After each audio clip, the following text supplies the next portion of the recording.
ആ വ്യക്തിയുടെ പേരിൽ ഖുർആനിൽ ഒരു സൂറത്ത് തന്നെ ഉണ്ട്. ആരാണ് ആ വ്യക്തി എന്നറിയോ? സൂറത്തുൽ ലുഖ്മാൻ. ലുഖ്മാനുൽ ഹക്കീം റളിയല്ലാഹു അൻഹുവാണ് വൈദ്യശാസ്ത്രത്തിന്റെ പിതാവ്. ലോകത്താദ്യമായി വയറു ഓപ്പറേഷൻ നടത്തിയത് ലുഖ്മാനുൽ ഹക്കീം തങ്ങളാണ്. അനസ്തേഷ്യ കൂടാതെ, ബോധം കെടുത്തൽ കൂടാതെ പച്ചക്ക് വയറ് മുറിച്ച് ഓപ്പറേഷൻ നടത്തിയത് ആരാണ്? ലുഖ്മാനുൽ ഹക്കീം റളിയല്ലാഹു അൻഹുവാണ് വൈദ്യശാസ്ത്രത്തിന്റെ പിതാവാണ്. ആ ലുഖ്മാനുൽ ഹക്കീമിൽ നിന്നാണ് യുനാനി മെഡിസിൻ ഉടലെടുക്കുന്നത്. ആ യുനാനി മെഡിക്കൽ കോളേജാണ് ഇന്ത്യയിലെ ആദ്യത്തെ മെഡിക്കൽ കോളേജ്. ഇപ്പൊ നോളജ് സിറ്റിയില് കേരള സർക്കാർ അതിന് എയ്ഡഡ് പദവി കൊടുത്തു. വായിച്ചിട്ടുണ്ടാവും അല്ലെ? കേരള സർക്കാർ എയ്ഡഡ് പദവി കൊടുത്ത ഇന്ത്യയിലെ ആദ്യത്തെ യുനാനി മെഡിക്കൽ കോളേജ് നോളജ് സിറ്റിയിൽ നമുക്കുണ്ട്. ലുഖ്മാനുൽ ഹക്കീം റളിയല്ലാഹു അൻഹുവാണ് ലോകത്തെ ആദ്യത്തെ ഡോക്ടർ. താടിയും തലയെക്കെട്ടും ഗിരിരശ്മിയും സ്റ്റെതസ്കോപ്പൊന്നും ഒന്നും ആവശ്യമില്ല. നാടിന് പിടിച്ച ഒക്കെ അറിയാം. വൈദ്യന് പിടിക്കണ്ടോന് ഇവിടെ പിടിച്ചാൽ ഹാർട്ടിന്റെ ബീപ്പ് എത്ര, പൾസ് എത്ര, ഓക്സിജനോ മറ്റുണ്ടോ, കാർഡിയാക്ക് പ്രോബ്ലം ഉണ്ടോ എന്നൊക്കെ പിടിക്കണ്ടോ ഇവിടെ പിടിച്ചാൽ മനസ്സിലാവും കേട്ടോ. അവന് എക്സ്റേ വേണ്ട, സ്കാനിങ്ങും വേണ്ട, MRI വേണ്ട, CT വേണ്ട, ഒന്നും വേണ്ട, അൾട്രാസൗണ്ടും വേണ്ട, ഒന്നും വേണ്ട. ഈ നാഡീമിടിപ്പ് മാത്രം നോക്കിക്കൊണ്ട് പ്രവചിക്കപ്പെടാൻ അക്കാലത്തെ വലിയ വലിയ വൈദ്യശാസ്ത്രത്തിന്റെ പിതാക്കന്മാർക്ക് സമ്മതിക്കും. അപ്പൊ ലോകത്ത് വൈദ്യശാസ്ത്രം, ലോകത്ത് ആദ്യത്തെ ഡോക്ടറാരാ മോനെ? നമ്മുടെ തലയെക്കെട്ടിയാരാണ്. പഠിച്ചു വെച്ചോ. ചിലപ്പോൾ മാർക്ക് കിട്ടിയാൽ ജനറൽ നോളജിൽ കഴിച്ചിലായി പോകാം. IAS കിട്ടണമെങ്കിൽ വേണ്ടത് ജനറൽ നോളജാണ്. സിവിൽ സർവീസിന് വേണ്ടത് ജനറൽ നോളജാണ്. അപ്പൊ ഇങ്ങനത്തെ ഒക്കെ വായിക്കണം, നമ്മൾ പഠിക്കണം. ഇനി നിങ്ങൾ ചോദിക്കട്ടെ, എല്ലാവരുടെ കയ്യിലുണ്ട്. എൻ്റെ കയ്യിൽ 2 എണ്ണം ഉണ്ട് മൊബൈൽ. ഒന്നിൽ വെക്കാൻ പാടില്ലാത്തതുകൊണ്ട് 2 എണ്ണത്തിൽ ഇടാൻ നിർവാഹമില്ലാത്തതുകൊണ്ട് കൊണ്ടടക്കാൻ. ഈ മൊബൈലില്ലാത്ത ആരേലും ഇപ്പൊ ഉണ്ടോ? അല്ലാ, നമ്മുടെ കുട്ടി, പ്രസവിച്ച കുട്ടി എല്ലാം നമ്മുടെ കുട്ടിയല്ലേ വെച്ചിട്ട് പാവ വാങ്ങിച്ചു കൊടുത്തു. കുട്ടിക്ക് വേണ്ട. കിലുക്ക് വാങ്ങിച്ചു കൊടുത്തു. കുട്ടിക്ക് വേണ്ട. വാപ്പാടെ മൊബൈൽ കൊടുത്തപ്പോ കുട്ടി അത് കുത്തൽ തുടങ്ങി അല്ലേ? 6 മാസം പ്രായമുള്ള കുട്ടിക്കും ഈ സുനാമി മേപ്പെട്ടൊക്കെ അടിക്കലാ മതി. ചോറ് വയ്ക്കണമെങ്കിൽ ഇത് വേണം, കപ്പൂസിൽ പോകുമ്പോൾ ഇത് വേണം, അപ്പിടണമെങ്കിൽ ഇത് വേണം അല്ലേ? അങ്ങനത്തെ ഒരു ഹൈ ടെക്നോളജി. ഇനി ആടിനെ പട്ടിയാക്കുന്ന AI ടെക്നോളജിയുടെ അത്യന്താധുനിക യുഗത്തിൽ നമ്മൾ ജീവിക്കുമ്പോ പറയും, ഇപ്പൊ മൊയ്യരെ വയലിനൊന്നും സ്ഥാനല്ലേ, നിങ്ങളുടെ ഔലിയാക്കളൊക്കെ പയഞ്ചരാണ്. ആര് പറഞ്ഞടോ? ലോകത്താദ്യമായി മൊബൈൽ നൽകിയത് ആർക്കാണ്? ട്രംപിനല്ല, നെതന്യാഹുവിനുമല്ല, ഇറാനിനുമല്ല, വ്ളാദിമിർ പുടിനല്ല, ദക്ഷിണ കൊറിയയുടെ ആഫ്രിക്കൻ ബോയിയായി നടക്കുന്ന കിങ് ജോൺ ഉൻ എന്ന് പറയുന്ന ചെക്കണ്ടല്ലോ, അവനുമല്ല. ലോകത്താദ്യമായി മൊബൈൽ നൽകിയത് ഒരു നബിക്കാണ് നൽകിയത്. ഖുർആനിൽ പറഞ്ഞിട്ടുണ്ട് ആ നബിയുടെ പേര്. മൊബൈലിനെ പറ്റി ഖുർആനിൽ പറഞ്ഞിട്ടുണ്ട്. അവിടെ മൊബൈലിനെ മൊബൈൽ എന്നുണ്ടോ? അങ്ങനെ ഉണ്ടാവില്ല.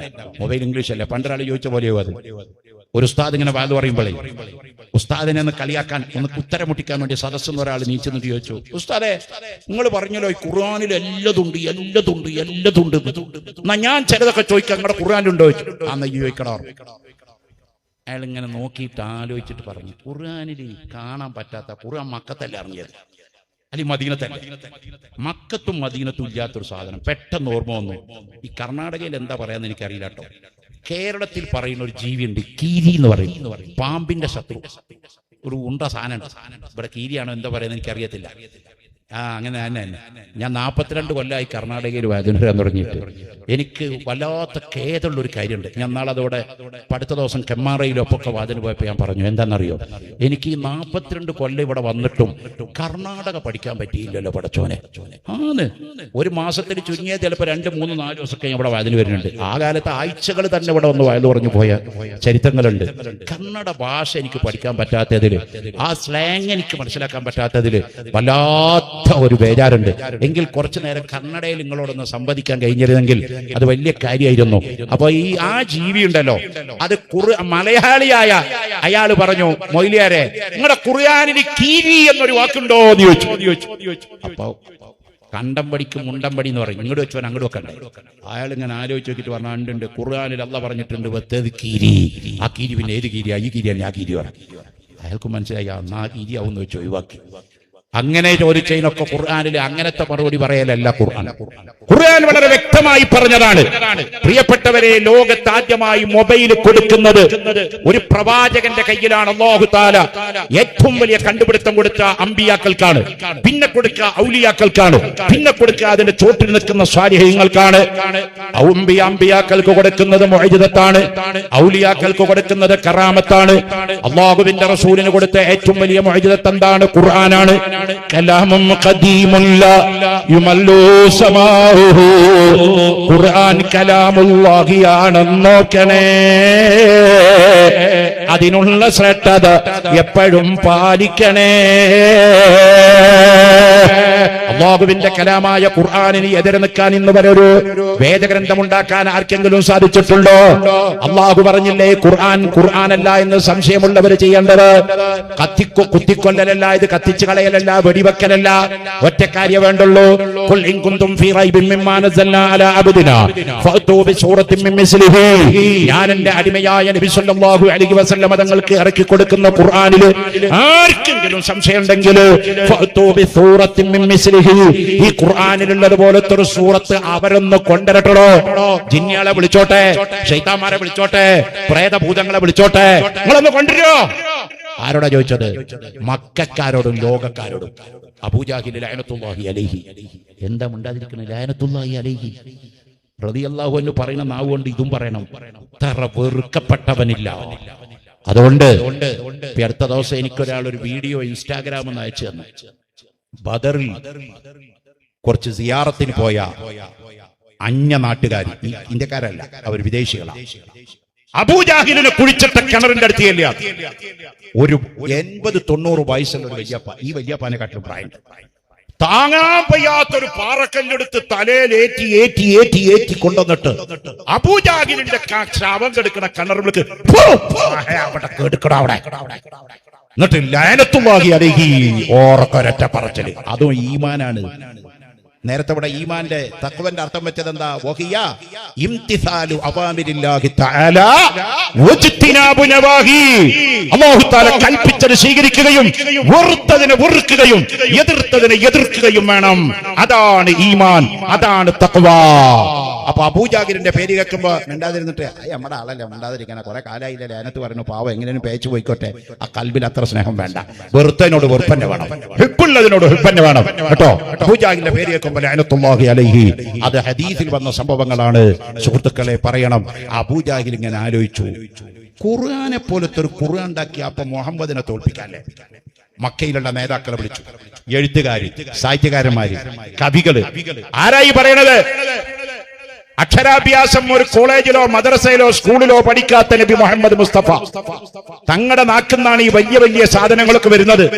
നബി സ്കൂളിൽ പോയിട്ടുണ്ടോ? നോ. വായിച്ചിട്ടുണ്ടോ? എഴുതിയിട്ടുണ്ടോ? പഠിച്ചിട്ടുണ്ടോ? ഇല്ല. ആ നബിയാണ് ഈ വലിയ വലിയ കാര്യങ്ങൾ നാവിലൂടെ വിളിച്ചു പറയുന്നത്. അപ്പൊ അറബികൾക്ക് സംശയമുണ്ട്, മുഹമ്മദ് ഒറ്റക്ക് ഇങ്ങനെ പറയാൻ പറ്റില്ല, എന്തോ ഒരു പിന്നില്.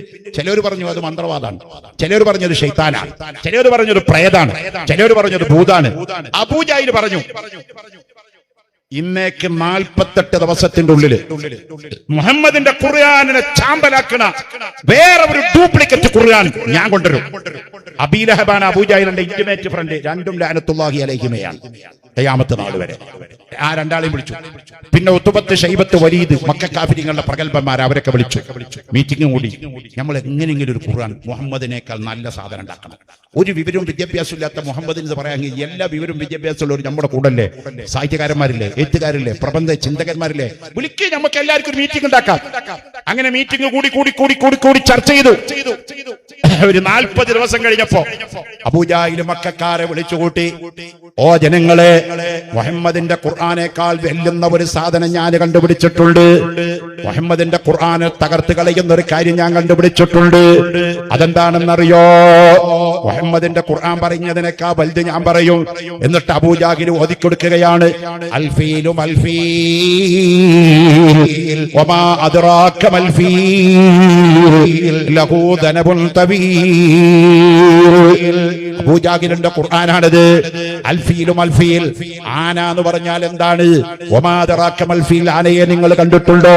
ലഹു ദനബുൻ തവീൽ, അതിന് നീണ്ടൊരു വാലുണ്ട്. ഇതാണോ റസൂലുള്ള പറയുന്ന ഖുർആനിലുള്ളത്? 1400 കൊല്ലം മുമ്പ് അള്ളാഹുവിന്റെ ഖുർആൻ വിളിച്ചു പറഞ്ഞതല്ലേ? വശംസു തജ്രീ ലിമുസ്തഖറിൻ ലഹാ ദാലിക തഖ്ദീറുൽ അദീദുൽ അലീം വൽ ഖമറ ഖദ്ദർനാഹു മനാദില ഹത്താ ആദ കൽ ഉർജൂനിൽ ഖദീം ലശംസു യംബഗി ലഹാ അൻ തുദ്രികൽ ഖമർ വലൽ ലൈലു സാബിഖുൻ നഹാരി വകുല്ലും ഫീ ഫലകിൻ യസ്ബഹൂൻ. സൂര്യനും ചന്ദ്രനൊക്കെ നടക്കുന്ന ഗ്രഹങ്ങളാണ്. സൂര്യനും ചന്ദ്രനും ഒരിക്കലും കൂട്ടിമുട്ടൂല. അതൊക്കെ നിയന്ത്രിക്കുന്നത് ദാലിക തഖ്ദീറുൽ അസീസുൽ അലീം, അസീസുൽ അലീമായ അല്ലാഹുവിന്റെ ഖുദ്റത്താണ്. ശാസ്ത്രത്തിന് പോലും പറയാൻ പറ്റാത്തത്. 1400 കൊല്ലം മുമ്പേ സൂര്യൻ ദൈവമാണെന്ന് പറഞ്ഞവര്, സൂര്യന് നേരെ തിരിഞ്ഞ് നിസ്കരിച്ചിരുന്നവര്, സൂര്യന് നേരെ തൊഴുതു നിന്നിരുന്നവര് തിരുത്തിക്കൊണ്ട് ഖുർആൻ പറഞ്ഞു. ഖുർആൻ പറഞ്ഞു ദൈവമല്ല, സൂര്യൻ ദൈവമല്ല, ചന്ദ്രൻ ദൈവമല്ല, നക്ഷത്രങ്ങൾ ദൈവമല്ല, ആരാധിക്കപ്പെടേണ്ടതല്ല. ദാലിക തഖ്ദീറുൽ അസീസുൽ അലീം, സൂര്യനെയും ചന്ദ്രനെയും നിയന്ത്രിക്കുന്നത് അല്ലാഹുവാണ്. അത് ഗ്രഹങ്ങളാണെന്ന് ലോകത്ത് പരിചയപ്പെടുത്തിയത് പരിശുദ്ധ ഖുർആൻ. അബൂജാഹിലിന്റെ ഖുർആൻ ചീറ്റിപ്പോയി. രണ്ടാമത് ഖുർആനിനെതിരെ ഒരു ഡ്യൂപ്ലിക്കേറ്റ് ഖുർആൻ ഉണ്ടാക്കാൻ വേണ്ടി രംഗത്ത് വന്ന ആൾ ആരാന്നറിയോ? മീർസാ ഗുലാം അഹ്മദ് ഖാദിയാനി ലഅനത്തുല്ലാഹി അലൈഹി. മുഹമ്മദ് നബി സല്ലല്ലാഹു അലൈഹി വസല്ലമ തങ്ങളുടെ ശേഷം നബിയാണെന്ന് പറഞ്ഞു വാദിച്ചു വന്ന പഞ്ചാബിലെ പത്താംകോട് ജില്ലയിൽ ജനിച്ച മീർസാ ഗുലാം അഹ്മദ് ഖാദിയാൻ എന്ന് പറഞ്ഞ സ്ഥലത്ത് ജനിച്ച അയാൾ മുഹമ്മദ് നബി സല്ലല്ലാഹു അലൈഹി വസല്ലം തങ്ങളുടെ ശേഷം ഒരു നബി ഉണ്ടെന്നും അത് ഞാനാണെന്നും വാദിച്ചിട്ട് പറഞ്ഞു, എന്റെ ഖുർആനുകൾ കേട്ടോളൂ, ഇന്നാ അൻസൽനാഹു ഖരീബൻ മിനൽ ഖദിയാൻ. മൂപ്പര ഖുർആനാണ്. ഇന്നാ അൻസൽനാഹു ഖരീബൻ മിനൽ ഖദിയാൻ, നിശ്ചയം മീർസാ ഗുലാം അഹ്മദിനെ ഞാൻ ഖാദിയാൻ എന്ന് പറഞ്ഞ സ്ഥലത്തിന്റെ തൊട്ടടുത്ത് ഇറക്കിയിരിക്കുന്നു. അതിന്റെ അപ്പുറത്ത് പിന്നെ ഉണ്ടാക്കാൻ മൂപ്പർക്ക് പറ്റിയില്ല. ആ ഒറ്റ വാചകം ഉണ്ടാക്കിയുള്ളൂ, പിന്നെ പൊളിഞ്ഞു. ലോകത്ത് ഖുർആനിനെതിരെ കള്ള ഖുർആൻ വേണ്ടി വന്നവരൊക്കെ ലോകത്ത് മെനക്കെട്ട് പോയി. ഇന്നും കലാമും ഖദീമുൻ ലാ യുമല്ലു സമാഉ, അല്ലാഹുവിന്റെ കലാമായ ഖുർആൻ ഇന്നും ഒരു കുറവില്ലാതെ ശേഷിച്ചു കൊണ്ടിരിക്കുകയാണ്. ഞാൻ പറഞ്ഞു വന്നത്, മൊബൈൽ കൊടുത്തതാർക്കാണ്? ഒരു നബിക്കാണ്. ഏത് നബിയാണത്? ഖുർആനിൽ പറഞ്ഞിട്ടുണ്ട്. ആ നബിയുടെ പേരെന്താണ്? നബിയുല്ലാഹി സുലൈമാൻ. ലോകം മുഴുവൻ അടക്കി ഭരിച്ച ചക്രവർത്തിയാണ് നബിയുല്ലാഹി സുലൈമാൻ. മോനെ, സുലൈമാൻ നബിക്ക് മൊബൈൽ കൊടുക്കാനുള്ള കാരണം എന്താണെന്നറിയോ? സുലൈമാൻ നബിനെ അള്ളാഹ് വിളിച്ചിട്ട് പറഞ്ഞു, സുലൈമാൻ നബിയെ, നിങ്ങൾക്ക് 2 കാര്യം ഞാൻ തരാൻ വിചാരിച്ചിട്ടുണ്ട്. രണ്ടിലേതെങ്കിലും ഒന്ന് നിങ്ങൾക്ക് എടുക്കാം. 2 നിങ്ങളുടെ കയ്യിൽ കാണിച്ചു തരും. 2 ഓപ്ഷൻസ് ഉണ്ട്. ഇതിലേത് വേണമെങ്കിലും നിങ്ങൾക്ക് തിരഞ്ഞെടുക്കാം. അള്ളാഹു പറയാണ്, ഒന്ന്, ലോകം മുഴുവൻ അടക്കി ഭരിക്കാനുള്ള ചക്രവർത്തിയുടെ കസാരങ്ങൾക്ക് തരാം. വേണോ? അത്രയൊന്നും ചോദിക്കണ്ട. ഈ നാട്ടിലൊരു MLA ആവാന്ന് പറഞ്ഞാൽ നമ്മൾ പറയുന്ന തലയെക്കട്ട കുഹക്ക, ഞാൻ അതുപോലെ കാറൊക്കെ MLA വെച്ച് പോകാലോ. മന്ത്രി ആവാന്ന് പറഞ്ഞാൽ പിന്നെ പറയണ്ടോ? ഒരു ഇന്ത്യയിലെ ഒരു കർണാടകയിലെ അല്ലെങ്കിൽ ഒരു അമേരിക്കയിലെ രാജാവല്ല, ലോകം മുഴുവൻ നിയന്ത്രിക്കുന്ന രാജാവിന്റെ സിംഹാസനം നിങ്ങൾക്ക്. രണ്ടാമത് സുലൈമാൻ നബി അലൈഹി സ്വലാമിനോട് അല്ലാഹ് ചോദിച്ചത് എന്താണെന്നറിയോ? അറിവ് നിങ്ങൾക്ക് തരാം, ഇൽമും തരാം, രാജകീയ പദവിയുള്ള കസാരയും തരാം. ഇതിലേത് വേണം? സുലൈമാൻ നബി അലൈഹി സ്വലാത്തു വസ്സലാം തങ്ങൾ പറഞ്ഞു, എനിക്ക് ഇൽമു മതി, എനിക്ക് ഇൽമു മതി. ഇൽമിനെ തെരഞ്ഞെടുത്തപ്പോൾ അല്ലാഹു തആല സുലൈമാൻ നബിക്ക് കൊടുത്ത പവറാണ് ലോകം മുഴുവൻ അടക്കി ഭരിക്കാനുള്ള ചക്രവർത്തി പദം. വിവരമുള്ളവന്റെ കയ്യിലല്ലേ രാജാവിന്റെ ഭരണം കൊടുത്തിട്ട് കാര്യമുള്ളൂ. മന്ദബുദ്ധികളെ പിടിച്ചിട്ട് ഭരണം കൊടുത്തിട്ട് വല്ല കാര്യമുണ്ടോ? സുലൈമാൻ നബിക്ക് അല്ലാഹു തആല ലോകം മുഴുവൻ അടക്കി ഭരിക്കാനുള്ള രാജാധികാരം കൊടുത്തത് ഇൽമിനെ തെരഞ്ഞെടുത്തതിന്റെ പവറാണ്. ഖുർആൻ പറഞ്ഞത് അതാണ്.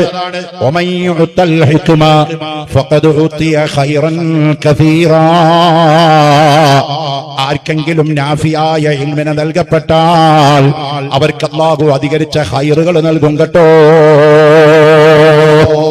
നമ്മളൊക്കെ അഭിമാനത്തോടെ പറയുന്ന, നമ്മുടെയൊക്കെ പ്രസ്ഥാനത്തിന്റെ അഭിമാനമായ, ഉമ്മത്തിന്റെ അഭിമാനമായി മാറിയ ബഹുമാനപ്പെട്ട ശൈഖുനാ സുൽത്താനുൽ ഉലമ കാന്തപുരം AP ഉസ്താദ്, അല്ലാഹുവേ അവിടത്തേക്ക് ഒരുപാട് കാലം ദീനിന് മുൻനിരയിൽ നിന്ന് പ്രവർത്തിക്കാൻ തൗഫീഖോടെ ദീർഘായുസ്സ് നൽകണം അല്ലാഹ്. ആ പണ്ഡിതൻ കാന്തപുരം ഉസ്താദ് IAS ആണോ മോനെ? IPS ആണോ, MBBS ആണോ, BAMS ആണോ, MRCP ആണോ, IRS ആണോ, BA ആണോ, CMA ആണോ, ACC ആണോ, CA ആണോ? ഒന്നല്ല. 10ാം ക്ലാസ് ഉണ്ടോ എന്ന് ചോദിച്ചാൽ എനിക്കറിയത്തില്ല. ഞാൻ ആ ആത്മകഥ മുഴുവൻ കംപ്ലീറ്റ് ചെയ്തിട്ടില്ല. എത്രയാണ് ഭൗതിക എഡ്യൂക്കേഷൻ ക്വാളിഫിക്കേഷൻ? പക്ഷെ ഒരു കാര്യം, വെല്ലൂർ ബാഖിയാത്തു സാലിഹാത്ത് അറബി കോളേജിൽ നിന്ന് ഉന്നതമായ ബിരുദം വാങ്ങി പാസ്സായ ആളാണ് സുൽത്താനുൽ ഉലമ ശൈഖുനാ കാന്തപുരം ഉസ്താദ്. വാഖബിയ ബിരുദധാരിയ. ആ ഉസ്താദ് ഇന്ന് എവിടെയാണ്? സുബ്ഹാനല്ലാഹ്. കഴിഞ്ഞ കൊല്ലമല്ലേ മലേഷ്യയിലെ ഗവൺമെന്റ് ആ നാട്ടിലെ ഏറ്റവും വലിയ അവാർഡായ ഹിജറ അവാർഡ് സ്വീകരിക്കാൻ മലേഷ്യയിൽ നിന്നൊരു ചാർട്ടേഡ് വിമാനം കോഴിക്കോട് കൊണ്ടുവന്നിറക്കി കൊടുത്തു. ഒറ്റക്കാ വിമാനത്തിൽ കൊണ്ടുപോയി അവിടെ ഈ അക്കീമതി അലി ഉസ്താദും ശൈഖുനാടെ കൂടെ ഉണ്ടായിരുന്നു. മലേഷ്യയിലേക്ക് അവിടെ കൊണ്ടുപോയി ഇറക്കി. മലേഷ്യൻ പ്രധാനമന്ത്രി വന്ന് ശൈഖുനാടെ വീൽ ചെയറുന്തി. മലേഷ്യയുടെ രാജാവ് വന്ന് ശൈഖുനാനെ സ്വീകരിച്ചു. മലേഷ്യയിലെ മുഖ്യമന്ത്രിമാര് വന്ന് ശൈഖുനാനെ കൊണ്ടുപോയി. മലേഷ്യ സർക്കാരിന്റെ ഏറ്റവും വലിയ ബഹുമതിയായ ഹിജറ അവാർഡ് ശൈഖുനാ AP ഉസ്താദിന് കൊടുത്തു. നമ്മുടെ ഇന്ത്യയിലെ ഏറ്റവും വലിയ അവാർഡ് ഏതാണ്? ഭാരതരത്നയാണ്, അല്ലെങ്കിൽ പത്മഭൂഷണാണ്, അല്ലെങ്കിൽ പത്മവിഭൂഷണാണ്, അല്ലെങ്കിൽ പത്മശ്രീയാണ്. എന്നാൽ മലേഷ്യൻ സർക്കാർ കൊടുത്തു. അബുദാബി ഗവൺമെന്റ് ആദരിച്ചു, ഖത്തർ ഗവൺമെന്റ് ആദരിച്ചു, കുവൈറ്റ് ആദരിച്ചു. ഈ അടുത്ത ദിവസം ഡൽഹിയിൽ പോയി പ്രധാനമന്ത്രിയെ കാണാൻ എന്തൊരു സ്നേഹത്തോടെയാണ് പ്രധാനമന്ത്രി ശൈഖുനാനെ സ്വീകരിച്ചത്. നമുക്കൊക്കെ അഭിപ്രായ വ്യത്യാസങ്ങൾ ഉണ്ടാകാൻ, രാഷ്ട്രീയപരമായി ആദർശപരമായി പലരോടും പല നിരക്കുള്ള വിയോജിപ്പുകളും ഉണ്ടാവാം. പക്ഷേ പണ്ഡിതനെ കണ്ടപ്പോൾ മൻ ഖാഫല്ലാഹ ഖാഫന്നാസു കുല്ലുഹും, അല്ലാഹുവിനെ ഒരാൾ പേടിച്ചാൽ അവനെ ജനങ്ങൾ മൊത്തം പേടിക്കും കേട്ടോ. പ്രധാനമന്ത്രിയായ നരേന്ദ്രമോദിജി പോലും ശൈഖുനാനെ റെസ്പെക്ട് ചെയ്ത് നിന്നുകൊടുത്തില്ലേ? എന്റെ പ്രിയപ്പെട്ടവരെ, ഏത് രാജ്യത്തുനിന്ന് വിളിച്ചാലും നമുക്ക് മുന്നോട്ട് കൊണ്ടുപോയി വെക്കാനുള്ള ഈ പദവി അല്ലാഹു ശൈഖുനാക്ക് കൊടുക്കാനുള്ള കാരണം എന്താണ്? ഇൽമിനെ തെരഞ്ഞെടുത്ത കാരണമാണ്, നാഫിയായ ഇൽമ കിട്ടിയ കാരണമാണ്, ഔലിയാക്കളുടെ കുരുത്തമാണ്. പഠിക്കുന്ന മുത്തഅല്ലിമീങ്ങളും നമ്മൾ മനസ്സിലാക്കണം, ഔലിയാക്കളുടെ കുരുത്തം.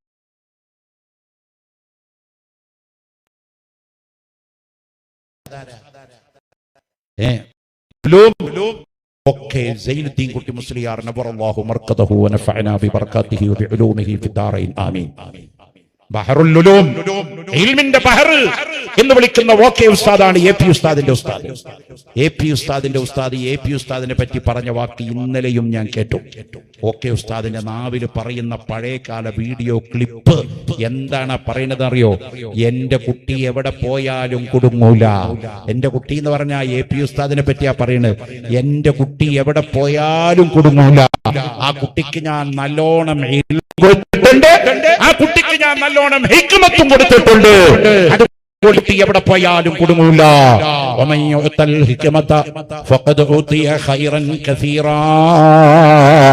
നാഫിയായ ഇൽമു ഒരാൾക്ക് അല്ലാഹു നൽകപ്പെട്ട് കഴിഞ്ഞാൽ അതിന്റെ പല ഖൈറാത്തുകൾ നൽകും.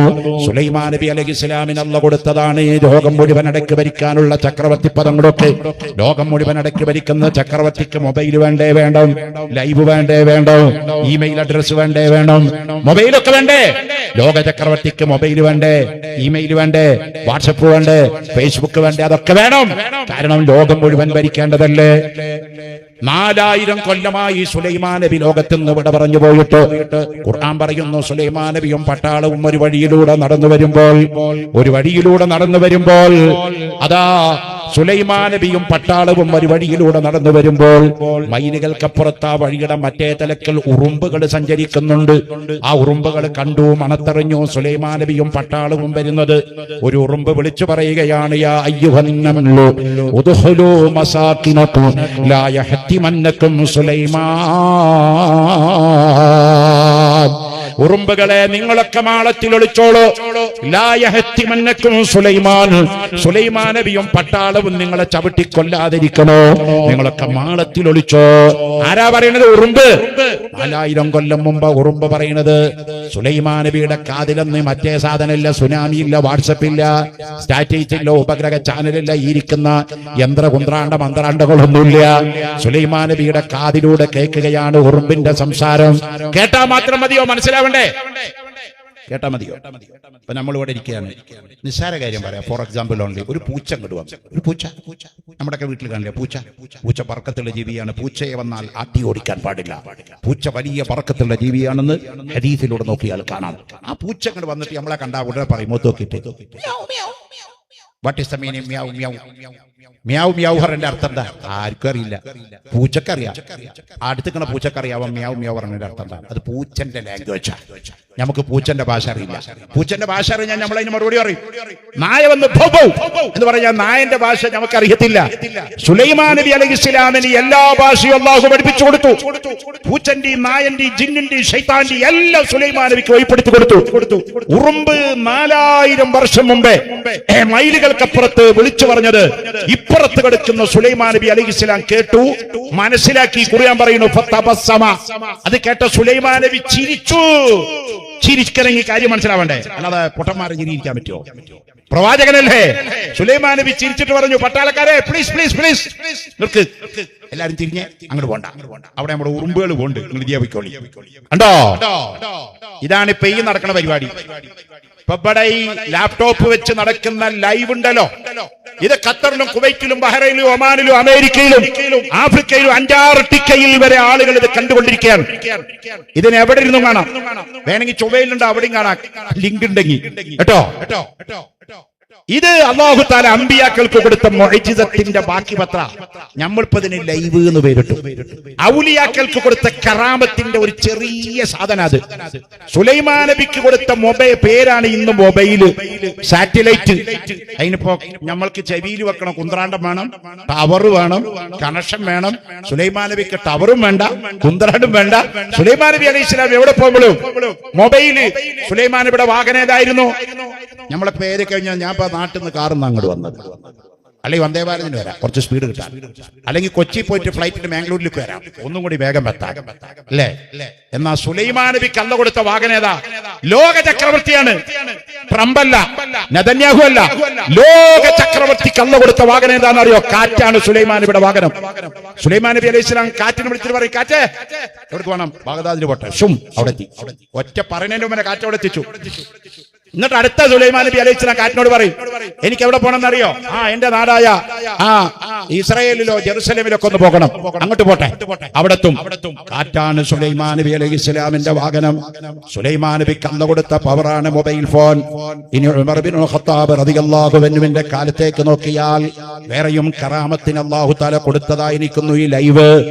ഉമർ ബിൻ ഖത്താബ് റളിയല്ലാഹു അൻഹു ഒരു സമയത്ത് ഒരു വെള്ളിയാഴ്ച ജുമുഅ നിസ്കരിക്കുന്നു, ജുമുഅക്ക് ഖുത്ബ നിർവഹിക്കുന്നു. മിമ്പറിന്റെ മുകളിൽ കയറി ഖുത്ബ അങ്ങനെ ഓതിക്കൊണ്ടിരിക്കുമ്പോൾ ഖുത്ബന്റെ ഇടയിൽ പെട്ടെന്ന് ഉമർ ബിൻ ഖത്താബ് പറയാണ്, യാ സാരിയ യാ സാരിയ യാ സാരിയ അൽ ജബൽ അൽ ജബൽ അൽ ജബൽ. സാരിയത്തെ പർവ്വതം, സാരിയത്തെ പർവ്വതം, സാരിയത്തെ പർവ്വതം. അതാ ഖുത്ബ കഴിഞ്ഞിട്ട് നിസ്കാരം കഴിഞ്ഞപ്പോ സഹാബത്ത് ചോദിക്കുകയാണ്, അമീറുൽ മുഅ്മിനീൻ, സാരിയത്ത് തങ്ങളെ നഗാവന്തി യുദ്ധക്കളത്തിൽ പോയിട്ട് ആഴ്ചകളായി, മദീനയിൽ നിന്ന് നഗാവന്തിലേക്ക് 1300 മൈലുണ്ട്. തങ്ങളെ നിങ്ങൾ ഈ ഖുത്ബന്റെ ഇടയിൽ വിളിച്ചതെന്തിനാണ്? ഉമർ ബിൻ ഖത്താബ് തങ്ങൾ പറഞ്ഞു, ആ കാര്യം സാരിയ യുദ്ധം കഴിഞ്ഞ് വന്നിട്ട് പറഞ്ഞു തരൂ. സാരിയത്ത് റളിയല്ലാഹു അൻഹു യുദ്ധത്തിൽ വിജയിച്ചു മദീനയിൽ വന്നപ്പോ സഹാബത്ത് ചോദിച്ചു, വന്ന് മിമ്പറിന്റെ മോളിന്ന് കഴിഞ്ഞ വെള്ളിയാഴ്ച ഉമർ ബിൻ ഖത്താബ് നിങ്ങളുടെ പേര് പറഞ്ഞ് വിളിച്ചിട്ടുണ്ടായിരുന്നു. ഔലിയാക്കളുടെ കറാമത്ത് പറയുമ്പോ കേൾക്കേണ്ട ചരിത്രമാണ് കേട്ടോ. ഉമർ ബിൻ ഖത്താബ് റളിയല്ലാഹു അൻഹു വിളിച്ചിട്ടുണ്ടായിരുന്നു. എന്തിനാ നിങ്ങളെ വിളിച്ചത്? ഖുത്ബന്റെ ഇടയിൽ നിങ്ങൾ കേട്ടോ, 1300 മൈലപ്പുറത്ത് കിടക്കുന്ന നിങ്ങളെ മദീനത്തുനിന്ന് ഉമർ ബിൻ ഖത്താബ് വിളിച്ചപ്പോൾ നിങ്ങൾ കേട്ടോ. സാരിയത്ത് തങ്ങൾ പറയാണ്, വെള്ളിയാഴ്ച ജുമുഅക്ക് പോകാൻ സമ്മതിക്കാതെ ശത്രുക്കൾ എന്നെ വളഞ്ഞിട്ട് യുദ്ധം ചെയ്യുമ്പോൾ അതാ ഞാനൊരു പർവ്വതത്തിന്റെ പിന്നിലാണ് ആ സമയത്ത് യുദ്ധം നടക്കുന്നത്. എന്നെ കൊല്ലാൻ ഒരു ശക്തിവാള് ചുഴറ്റിപ്പിടിച്ച് പിന്നിലൂടെ വരികയാണ്. ഞാനത് കണ്ടിട്ടില്ല. മദീനയുടെ പള്ളിയുടെ മിമ്പറിന്റെ മുകളിൽ ഖുത്ബ നിർവഹിക്കുന്ന ഉമർ ബിൻ ഖത്താബ് തങ്ങൾ 1300 മൈലപ്പുറത്ത് കിടക്കുന്ന നഗാവന്തി യുദ്ധക്കളത്തിൽ സാരിയത്ത് തങ്ങളെ കൊല്ലാൻ ശത്രു മറുഭാഗത്തിലൂടെ വരുന്നത് ഖുത്ബന്റെ ഇടയിൽ കറാമത്തിന്റെ കണ്ണുകൊണ്ട് കണ്ടു. അപ്പോഴാണ് ഉമർ ബിൻ ഖത്താബ് പറഞ്ഞത്, സാരിയ അൽ ജബൽ, പർവ്വതം പർവ്വതം പർവ്വതം. ഉമർ ബിൻ ഖത്താബ് ഇവിടെ നിന്ന് വിളിച്ചത് സാരിയത്ത് തങ്ങൾ അവിടെ കേട്ടു. തിരിഞ്ഞു നോക്കുമ്പോ ദാ ഒരു പഹയും പാടും പിടിച്ച് തന്റെ പിന്നില് ഒരൊറ്റ വെട്ട് അവന്റെ കഥ കഴിച്ചു. ഞാൻ അവനെ കൊന്നില്ലായിരുന്നുവെങ്കിൽ അവനെന്ന് കൊന്നു കളഞ്ഞേനെ. കുപ്പിയാകത്തുള്ള വസ്തുവിനെ പോലെ കമാഞ്ഞാ നിങ്ങടെ കൽഭാഗം എന്നോവർ. ഔലിയാക്കൾക്ക് അല്ലാഹു കൊടുക്കുന്ന പവറാണിത്. ഔലിയാക്കൾ അല്ലാഹുവിനെ മഹബത്ത് വെച്ചവരാണിത്. അവർക്ക് കൊടുത്ത കറാമത്താണ്, അമ്പിയാക്കൾക്ക് കൊടുത്ത മുഅ്ജിസത്താണ്. ഇന്നത്തെ ഈ സംഭവങ്ങളൊക്കെ ഞാൻ പറയുന്നു. വിദ്യാഭ്യാസം എന്ന് പറഞ്ഞിട്ട് നമ്മുടെ മക്കളെ എന്തെങ്കിലുമൊക്കെ പഠിപ്പിച്ചിട്ട് ഇപ്പൊ എല്ലാവരും ഇപ്പൊ പറയും മക്കളെ IAS ആക്കണം, IPS ആക്കണം, IAS ആക്കണം, ഡോക്ടർ ആക്കണം, എഞ്ചിനീയർ ആക്കണം, വക്കീലാക്കണം, വലിയ വലിയ ആളാക്കണം. കുറഞ്ഞ ആൾക്കാർ ചിലപ്പോൾ പറയും എൻ്റെ മോനെ ഒന്ന് മൊയ്ലിയാരാക്കണം. ഞാനിപ്പോൾ ഈ ദർസിൽ പഠിക്കുന്ന കുട്ടികളോട് തന്നെ, ഇവിടെ കുട്ടികളുണ്ട്, ഒരു കുട്ടികളെ പറ്റി അല്ല പറയുന്നുട്ടോ, മൊത്തത്തിൽ പറയാം. പല ദർസിലും ഞാൻ പോകും. ഞാൻ ആ കുട്ടികളോടൊക്കെ ഒരു മോട്ടിവേഷൻ ക്ലാസ് കൊടുക്കും. എൽമിനെ പറ്റി, അത് പഠിച്ചാലുള്ള നേട്ടങ്ങളെ പറ്റി, ഗുണങ്ങളെ പറ്റിയൊക്കെ പറഞ്ഞു കൊടുക്കുമ്പോൾ ഇത് കഴിഞ്ഞിട്ട് ഞാൻ ഓരോ കുട്ടികളെ അടുത്തേക്ക് വിളിക്കും. മോനെ ഒന്ന് തുടങ്ങാം, എൻ്റെ പേരെന്താ, വീടെവിടെ, നാടെവിടെ, ഉപ്പാടെ ഉമ്മാടെ, അങ്ങനെയൊക്കെ ചോദിച്ചതിന്റെ ശേഷം പറയും. ഒരു കാര്യം ചോദിച്ചാൽ സത്യം പറയാം, എന്താ ഉസ്താദേ, നിനക്ക് പഠിച്ചിട്ട് ആരാവണം? ഡോക്ടറാവണോ, എഞ്ചിനീയർ ആവണോ, വക്കീലാവണോ, കളക്ടറാവണോ, ജഡ്ജാവണോ, IAS ആണോ, IPS ആണോ, IRS ആണോ, അങ്ങനെ കുറെ ചോദിക്കും. അപ്പൊ ഈ മുത്താലിമിങ്ങൾ ഈ തലകെട്ടി കെട്ടിയ മൊയ്യന്മാരെന്നെ പറയുന്നത് എല്ലത് പറയട്ടോ, 90% കുട്ടികളും പറയും എനിക്കൊരു ACCA പഠിച്ച അക്കൗണ്ടന്റ് ആവണം, എനിക്ക് മറ്റേ ഗ്രാഫിക് ഡിസൈൻ ഉണ്ടല്ലോ, എഡിറ്റിംഗ് ഒക്കെ പഠിക്കണം, എന്നിട്ട് ഫോട്ടോ കാര്യമൊക്കെ എടുക്കണം, എനിക്ക് ഒരു ഡോക്ടർ ആവണം, എനിക്ക് അല്ലെങ്കിൽ വേറെ പൈലറ്റ് ആവണം, ചില കുട്ടികളുടെ ആഗ്രഹം, എനിക്ക് സയന്റിസ്റ്റ് ആവണം, ശാസ്ത്രജ്ഞനാവണം. 10% കുട്ടികൾ പോലും എനിക്ക് നല്ലൊരു ആലിമാവണം എന്ന് പറയുന്നില്ല. വേദനയോടെ പറയാം. എന്താ മനസ്സിലാക്കിയത്? ആലിമാവുക എന്നുള്ളത് അത്ര മോശമായ കാര്യമാണോ? ആലിമാവുക എന്ന് പറഞ്ഞാൽ ഡോക്ടർ ആവലാണോ? അതിന്റെ അപ്പുറത്താണ്. ഡോക്ടർ എന്ന് പറഞ്ഞാൽ കേവലം ഒരു പ്രൊഫഷൻ മാത്രമാണ്. വക്കീൽ എന്ന് പറഞ്ഞാൽ കേവലം ഒരു പ്രൊഫഷൻ മാത്രമാണ്.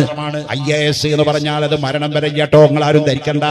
ഞാൻ 12 കൊല്ലം IAS-കാരുടെ ശമ്പളം വാങ്ങി ഒരു സംസ്ഥാനത്തിന്റെ ഭരണാധികാരത്തിൽ പങ്കുചേർന്ന ഉസ്താദാണ്. IAS എന്ന് പറഞ്ഞാൽ മരിക്കോളില്ല. ഞാന് സത്യപ്രതിജ്ഞ ചെയ്യാൻ പറഞ്ഞു എന്നോട് ഈ കമ്മീഷണറായിട്ട് ചുമതലയേക്കുമ്പോൾ.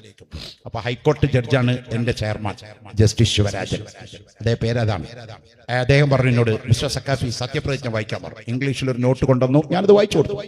അതിന്റെ ശേഷം ഒരു രജിസ്റ്ററിൽ ഒപ്പിടണം. ആ രജിസ്റ്ററിൽ പേര്, എഡ്യൂക്കേഷണൽ ക്വാളിഫിക്കേഷൻ ഒക്കെ എഴുതണം. വിദ്യാഭ്യാസം എത്ര, ഭൗതിക വിദ്യാഭ്യാസം ചോദിക്കണം, മതല്ല. അപ്പൊ ഞാന് നിങ്ങളോട് തുറന്നു പറയല്ലോ, ഇതിന് മറിച്ച് നോക്കണം, കബറിൽ പോകണം, ഞാൻ എന്തിനാ പറഞ്ഞുകൊണ്ടിരിക്കുന്നത്? എനിക്ക് പഴയ 10ാം ക്ലാസ്സേ ഉള്ളൂ. ഞാൻ തന്നെയാണ് കമ്മീഷൻ ആയതും ജഡ്ജി ആയതും 4-5 ആശുപത്രി നടത്തണം, 3500 കുട്ടികൾ സ്കൂൾ നടത്തുന്നുണ്ട്, ഹിഫ്ദ് ഖുർആൻ നടത്തുന്നുണ്ട്, ശരീഅത്ത് കോളേജ് നടത്തുന്നുണ്ട്, വായന നടത്തുന്നുണ്ട്, ബിസിനസ്സും നടത്തുന്നുണ്ട്, ഹജ്ജ് ഉംറ ഗ്രൂപ്പും നടത്തുന്നുണ്ട്. എന്തൊക്കെയാ ചെയ്യാൻ പറ്റുക നല്ല കാര്യം അതൊക്കെ ചെയ്യണം എന്നാണ് ഞാൻ എല്ലാവരോടും പറയുന്നത്. എന്നോട് പറയും, ഒതുങ്ങിക്കൂടിയിരിക്കാൻ പാടില്ല കേട്ടോ. ഒതുങ്ങിക്കൂടി ഇങ്ങനെ സമയമില്ല എന്ന് പറഞ്ഞിട്ട് കിടന്നുറങ്ങിയ വലിച്ചോർഞ്ഞ ഒരു സമയമില്ലാന്നോ. 24 മണിക്കൂർ തന്നെ നമുക്കൊക്കെ ഉണ്ടോ? അതിൽ ഉറങ്ങും ചെയ്യാ, തിന്നും ചെയ്യാ, എല്ലാം ചെയ്യാ. എന്നാലും സമയം ബാക്കിയുണ്ട്. നമ്മൾ വിചാരിച്ചാൽ എന്തും നടക്കും. പരിശ്രമിച്ചതൊക്കെ നടക്കും, പരിശ്രമിച്ചവനൊക്കെ കിട്ടും. നമ്മളാരും പോലെ അല്ലാഹുവിന്റെ റഹ്മത്തിനെ തൊട്ട് നിരാശപ്പെടരുത്. അപ്പൊ എന്നോട് സത്യപ്രതിജ്ഞ കഴിഞ്ഞപ്പോൾ അതിന് ഭൗതിക വിദ്യാഭ്യാസം എഴുതി കൊടുക്കാൻ പറഞ്ഞു, ഡിഗ്രി. അതാണ് ചോദിച്ചത്. അപ്പൊ ഞാൻ ആ കോളത്തിൽ എഴുതി MFS. അപ്പൊ ഇത് കഴിഞ്ഞപ്പോ ജഡ്ജി ഇതൊക്കെ എടുത്ത് വായിച്ചു നോക്കിട്ട് പറഞ്ഞു, mister Saqafi please come, what is the meaning MFS? എന്താണ് ഈ MFSന്റെ അർത്ഥം? മനസ്സിലായില്ലല്ലോ. ഇത് ആദ്യമായിട്ട് കേൾക്കാലോ. ഇങ്ങനൊരു degree MA കെട്ടിട്ടുണ്ട്, BA കെട്ടിട്ടുണ്ട്, MEd B.Ed ഒക്കെ കെട്ടിട്ടുണ്ട്. MFS ഇത് ഏത് യൂണിവേഴ്സിറ്റി കിട്ടുന്നതാണ്? സർ, മീനിങ് MFS മൗലവി ഫാദിൽ സക്കാഫി. സർ, ഇത് മർക്കസ് ഇന്റർനാഷണൽ യൂണിവേഴ്സിറ്റി എന്ന് കൊടുക്കുന്ന ഡിഗ്രിയാണ്. 93-ലാണ് ഞാൻ ഈ ഡിഗ്രി വാങ്ങിച്ചത്. എന്റെ അവിടുത്തെ ചാൻസലർ ശൈഖുന കാന്തപുരം AP അബൂബക്കർ മുസ്ലിയാരാണ്. അപ്പൊ അദ്ദേഹം പറഞ്ഞു, അത് മത കോളേജല്ലേ മൗലവി? അതെവിടെ യൂണിവേഴ്സിറ്റി? ആര് പറഞ്ഞു? അത് ഇന്റർനാഷണൽ യൂണിവേഴ്സിറ്റിയാ സാർ. ഞാൻ പറഞ്ഞു, സാറുടെ കയ്യിലിരിക്കുന്ന LLB ഉണ്ടല്ലോ, അല്ലെങ്കിൽ അതിന്റെ മാസ്റ്റർ ഡിഗ്രി ആയ LLM, ഇതായിട്ട് സാർ അബുദാബിയിൽ പോകുക, ഖത്തറിൽ പോകുക, അല്ലെങ്കിൽ വേറെ ഇന്ത്യയുടെ പുറത്ത് ഏതെങ്കിലും രാജ്യത്ത് പോയിട്ട് ഇതവിടെ കൊടുത്താ പറയും. നോ, വേണ്ട. നിങ്ങൾ ഈ പറയുന്ന IAS ഉണ്ടല്ലോ, ഇവിടുത്തെ ഏറ്റവും വലിയ സിവിൽ സർവീസിലെ വല്യാപ്പ, ഈ IAS കൊണ്ടുപോയിട്ട് അബുദാബിയിൽ കൊടുത്താ പറയും. No no, IAS meaning Indian administrative service ആണ്. അത് ഇവിടുത്തെ അഡ്മിനിസ്ട്രേഷനെ പറ്റുള്ളൂ. UAE അഡ്മിനിസ്ട്രേഷൻ വേറെയാണ്, കുവൈറ്റിന്റെ അഡ്മിനിസ്ട്രേഷൻ വേറെയാണ്, അതവിടെ അപ്ലിക്കബിൾ അല്ല. ഞാൻ പറഞ്ഞു, സർ, എന്റെ കയ്യിലിരിക്കുന്ന ഈ സക്കാഫി ബിരുദുണ്ടല്ലോ, ഇത് കൊണ്ടുപോയിട്ട് ഞാൻ അബുദാബി ഔക്കാഫിൽ കൊടുത്താൽ എനിക്ക് അവിടുത്തെ ഖാദിയാവാ, എനിക്ക് അവിടുത്തെ ഇമാമാവാ, എനിക്ക് അവിടുത്തെ വക്കീൽ മുസാഹിദാവാ, എനിക്ക് അവിടെ ജോലി ഉറപ്പാണ്. അത് ഖത്തറിലും അങ്ങനെ, കുവൈറ്റിലും അങ്ങനെ 63 ഇസ്ലാമിക രാജ്യങ്ങളിലും ഈ സർട്ടിഫിക്കറ്റിന് വാലിഡിറ്റി ഉണ്ട് സാർ. അപ്പൊ സാറാണോ ചോദിച്ചു. അയാൾ പറഞ്ഞു, അത് ശരിയാട്ടോ, അത്രയ്ക്ക് മഹത്വമുണ്ടെങ്കിൽ എനിക്ക് മർക്കസ് ഒന്ന് കാണണം. ആയിക്കോട്ടെ സാർ, കാന്തപുരത്തെ ഒന്ന് നേരിട്ട് ദർശിക്കണം. ആയിക്കോട്ടെ സാർ. ഞാൻ ഉസ്താദിനെ വിളിച്ചു പറഞ്ഞു, ജഡ്ജ് അങ്ങോട്ട് വരുന്നുണ്ട്. മർക്കസിൽ ഉജ്ജലമായ സ്വീകരണം കൊടുത്തു. അദ്ദേഹം മർക്കസ് സന്ദർശിച്ചു വന്നിട്ട് പിറ്റത്തെ സിറ്റിങ്ങിന് അദ്ദേഹം പരസ്യമായി പറഞ്ഞു, നമ്മൾ വിചാരിച്ച ആളല്ല മുള്ളൂർക്കര സക്കാഫി, അദ്ദേഹം വലിയ യൂണിവേഴ്സിറ്റിയിൽ നിന്ന് വലിയ ഡിഗ്രി വാങ്ങിച്ച ആളാണ്. പ്രിയപ്പെട്ടവരെ, നമ്മുടെ കയ്യിലിരിക്കുന്നപ്പോ നേരത്തെ നമ്മുടെ അസ്ഹരി ഉസ്താദ് ഇവിടെ പറഞ്ഞില്ലേ, വക്കീലാവുന്നതിനേക്കാൾ നല്ല പഠനമാണ് മുത്തഅല്ലിമിന്റെ പഠനം എന്ന്. എല്ലാ മൗലവിമാരും വക്കീലിന്റെ മീതെ LLM-നെ കവിച്ചു വെക്കണ ആക്ടിങ്ങളാണ് ഓതി പഠിച്ച സേനതുള്ള മൗലവിമാര്. നിങ്ങൾ കുത്തുബി ഓതാത്ത മൗലവിമാരുണ്ടോ അവിടെ? കുല്ലു ഇൻസാനി ഹൈവാനു. എന്താണ് പറഞ്ഞത്? പള്ളിയുടെ മുകളിൽ ഇരുന്നിട്ട് ചോറ് നിന്ന് പറയാ, കുല്ലു ഇൻസാനി ഹൈവാനു, എല്ലാ മനുഷ്യന്മാരും ഹൈവാനാണ്, എന്നാൽ എല്ലാ ഹൈവാനും ഇൻസാനല്ല. എന്തിനാ ഈ സാധനം പഠിക്കുന്നത്? ഇതെന്തത്? ഇതാണ് ഗ്രീക്ക് തർക്കശാസ്ത്രം. ഇവിടെ ഞങ്ങൾ പഠിക്കുന്നത് LLB ഇന്ത്യൻ തർക്കശാസ്ത്രമാണ്. മൊയ്ലിയർ പഠിച്ചത് ഗ്രീക്ക് തർക്കശാസ്ത്രമാണ്. ഏറ്റവും വലിയ തർക്കശാസ്ത്രം പഠിച്ച മഹാനായിരിക്കുന്ന ശംസുൽ ഉലമ EK അബൂബക്കർ മുസ്ലിയാർ, അല്ലാഹുവേ ദർജ ഉയർത്തി കൊടുക്കണമല്ലോ. നമ്മുടെ ഇടയിൽ ഗ്രൂപ്പ് വ്യത്യാസമില്ല. സുന്നത്ത് ജമാഅത്തിന്റെ വിഷയത്തിൽ ആലിമീങ്ങളെ ഒറ്റക്കണ്ണോടെ കാണണം, സദാത്യങ്ങളെ ഒറ്റക്കണ്ണോടെ കാണണം. അതിൽ പാർശ്വാലിറ്റി പാടില്ല, ഗ്രൂപ്പിസം പാടില്ല. ശംസുൽ ഉലമ EK ഉസ്താദിനെ കോടതി കൊണ്ടുപോയി. മജിസ്ട്രേറ്റ് കോടതി, ക്രിമിനൽ കോടതിയിലെ ജഡ്ജിന്റെ പേരാണ് മജിസ്ട്രേറ്റ്, സിവിൽ കോടതിയിലെ ജഡ്ജിന്റെ പേരാണ് മുൻസിഫ്. ആ മജിസ്ട്രേറ്റിന് മുമ്പിൽ കൊണ്ടുപോയി. എന്താ കാര്യം എന്നറിയോ? ശംസുൽ ഉലമ ഒരു പ്രസംഗത്തിൽ ഖാദിയാനികളെ പറ്റി വിമർശിച്ചിട്ട് പറഞ്ഞു, ഖാദിയാനി മുസ്ലിം അല്ല.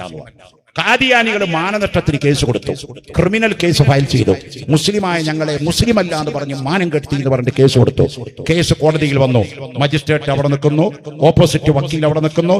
ശംസുൽ ഉലമക്ക് വക്കീലില്ല. മൂപ്പര് പറഞ്ഞു, എനിക്ക് വക്കീലൊന്നും വേണ്ട. ഏറ്റവും വലിയ വക്കീൽ ആരാ? ഏറ്റവും വലിയ വക്കീൽ ആരാ?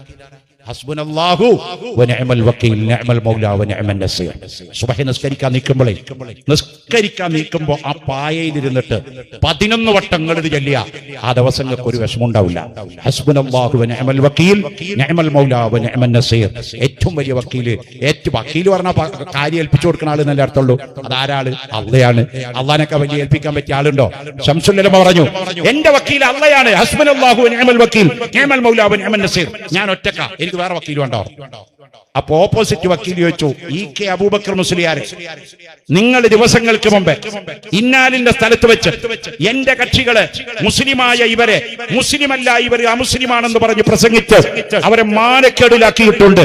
അതുകൊണ്ട് എന്റെ കക്ഷികൾക്ക് നിങ്ങൾ നഷ്ടപരിഹാരം കൊടുക്കണം, അതിന് നിങ്ങൾ ശിക്ഷ ഏറ്റുവാങ്ങാൻ തയ്യാറാകണം പറഞ്ഞു. അപ്പോ മജിസ്ട്രേറ്റ് EK ഉസ്താദിനോട് ചോദിച്ചു, ശംസുൽ ഉലമയോട് ചോദിച്ചു, EK അബൂബക്കർ മുസ്ലിയാർ, നിങ്ങൾ അങ്ങനെ പറഞ്ഞിട്ടുണ്ടോ ചോദിച്ചു. അപ്പൊ EK ഉസ്താദ് ചോദിച്ചു, എങ്ങനെ സാർ? വൈ? ഇംഗ്ലീഷിൽ ചോദിക്കുകയാണെങ്കിൽ വൈ, എങ്ങനെ സാർ? അപ്പൊ മജിസ്ട്രേറ്റ് പറഞ്ഞു കൊടുത്തു, അശ്ഹദു അല്ലാ ഇലാഹ ഇല്ലല്ലാഹ് വഅശ്ഹദു അന്ന മുഹമ്മദർ റസൂലുള്ളാഹ് എന്ന് പറഞ്ഞവരൊക്കെ മുസ്ലിമല്ലേ മുസ്ലിയാരെ? അവരെ നിങ്ങൾ മുസ്ലിമല്ല എന്ന് പറഞ്ഞിട്ടുണ്ടോ? അപ്പൊ EK ഉസ്താദ് ചോദിച്ചു, സാർ ഒന്നുകൂടി പറയാമോ? അപ്പൊ മജിസ്ട്രേറ്റ് വീണ്ടും പറഞ്ഞു, അശ്ഹദു അല്ലാ ഇലാഹ ഇല്ലല്ലാഹ് വഅശ്ഹദു അന്ന മുഹമ്മദർ റസൂലുള്ളാഹ് എന്ന് പറഞ്ഞവരൊക്കെ മുസ്ലിമല്ലേ മുസ്ലിയാരെ? എന്നിട്ട് നിങ്ങൾ അവരെ മുസ്ലിമല്ല എന്ന് പറഞ്ഞോ? അപ്പൊ ശംസുൽ ഉലമ പറഞ്ഞു, please sir, sir yes your honour please ഒരു ചെറിയ കാര്യം ചോദിക്കാണ്ട് സാർ. എന്താ സർ? അങ്ങപ്പ 2 വട്ടം പറഞ്ഞു അശ്ഹദു അല്ലാ ഇലാഹ ഇല്ലല്ലാഹ് വ അശ്ഹദു അന്ന മുഹമ്മദൻ റസൂലുള്ളാഹ്. What is A good name sir? എന്റെ പേര് ജയരാജ് എന്നാ. സർ ആർ യു മുസ്ലിം? അങ്ങ് മുസ്ലിമാണോ സാർ? മജിസ്ട്രേറ്റ് പറഞ്ഞു നോ, ഞാൻ മുസ്ലിമല്ല, ഞാൻ മുസ്ലിമല്ല. സാർ അതന്നെ ഞാനും പറഞ്ഞത്. നിങ്ങളിപ്പോ 2 വട്ടം അശ്ഹദു അല്ലാ ഇലാഹ ഇല്ലല്ലാഹ് അശ്ഹദു അന്ന മുഹമ്മദൻ റസൂലുള്ളാഹ് എന്ന് പറഞ്ഞു. അശ്ഹദു അല്ലാ ഇലാഹ ഇല്ലല്ലാഹ് അശ്ഹദു അന്ന മുഹമ്മദൻ റസൂലുള്ളാഹ് എന്ന് പറഞ്ഞവരൊക്കെ മുസ്ലിമല്ല. അങ്ങനെ ഞാനും പറഞ്ഞത്.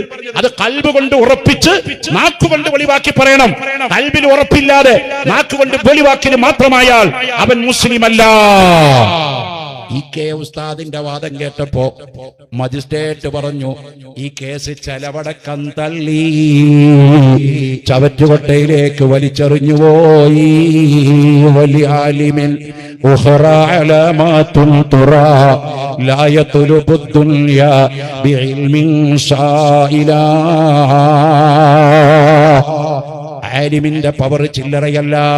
ശംസുൽ ഉലമക്കൊരു വക്കീലും ഒന്നല്ല. കാരണം അവിടുന്ന് ഖുത്ബി, മീർ ഖുത്ബി, മുഖ്തസറും ഉല്ലാസനും ഖാദി ഒക്കെ ഓതി പഠിച്ച ആളാണ്. സുബ്ഹാനല്ലാഹ്, മിനിമം ഒരു 12 കൊല്ലം കിതാബ് ഓതാതെ ഒരു മൊയ്ലിയാരും മൊയ്ലിയാരാവൂല.